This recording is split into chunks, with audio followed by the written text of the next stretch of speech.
Hello, second graders, and welcome to EL lesson number 50. Today, we're going to be working out of the very, very back of our purple module books. You're going to be getting new ones. This is modules 1 through 2. You're going to be getting modules 3 through 4 this week.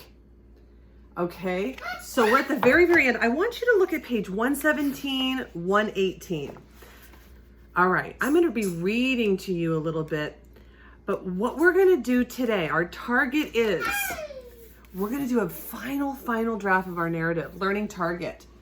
I can organize my ideas for a narrative about discovering a fossil. Now you might say, Miss Fine, I've already written it. Yes, you have. You have written a draft, the first draft. Today, we're going to use the revisions, the edits, and write a final. And then we're going to close the book on this. We are done. So this is it. I'm going to show you a picture of a fossil. I want you to imagine that you are a paleontologist and you have just discovered this fossil. You're going to write a narrative about the moment you made this discovery. Make sure your narrative includes a beginning that introduces the reader to where you are and what tools you had. Details to describe actions, thoughts, and feelings. We've discussed this. And an ending that brings a sense of closure to the narrative. Your narrative should also include detailed illustrations. On page 118, I want to have a picture. Text. That match the beginning, middle, and end of the narrative. Okay? So here's our picture. You can take a look at any of these fossil pictures and imagine that you have discovered it. Right? Where did you find it? Did you find it in tar? Did you find it in a sticky sap? Like this one here, it looks like a sticky sap. Did you find it in rock? And you can change it right now. If you want to change your narrative a little bit to add more details and to be more creative, be my guest.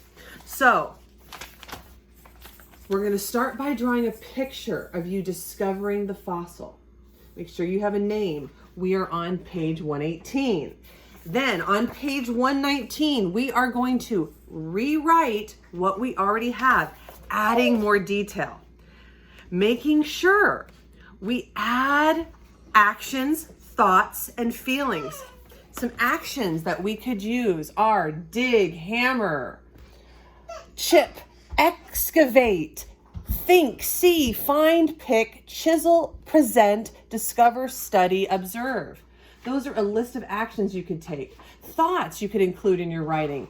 I wonder, I know, I didn't know, I hope, I'm surprised that. And some feelings that you could include. I was surprised, disappointed, frustrated, happy, excited, tired, or exhausted. Okay? So those are the sorts of things we need to have. Actions, thoughts, and feelings. Charlie, you want to be part of this? Awesome. Okay. So we're going to also be giving our friends, our colleagues, other students, kind and helpful specific feedback when they read them out loud. So here's Charlie. So if I was going to read my story to Charlie, I would hope that she would tell me nice things like, you did a good job of introducing us to where you are and what tools you have. Would you consider maybe talking more about how you felt and what you thought? So those are the kinds of ways we could be a good participant or group member. Tex, I need you. Okay? You did a good job of, and would you consider? Charlie, she wants to be in second grade. Okay, so just to remind you, I can organize my ideas for a narrative about discovering a fossil, and I can give and use kind and helpful and specific feedback when planning my narrative. So I would like you to start by drawing your picture on page 118 of you discovering your fossil. Maybe, see, like I said, I was at a volcano, so I would draw a volcano. And then I would, once again, rewrite what I already have, including my thoughts, my feelings, and actions. All right, I will see you all very soon. Thank you for your attention as always. And we are going to do our final version of our narrative, and then we are done with fossils. And we're moving on to plants. See you soon.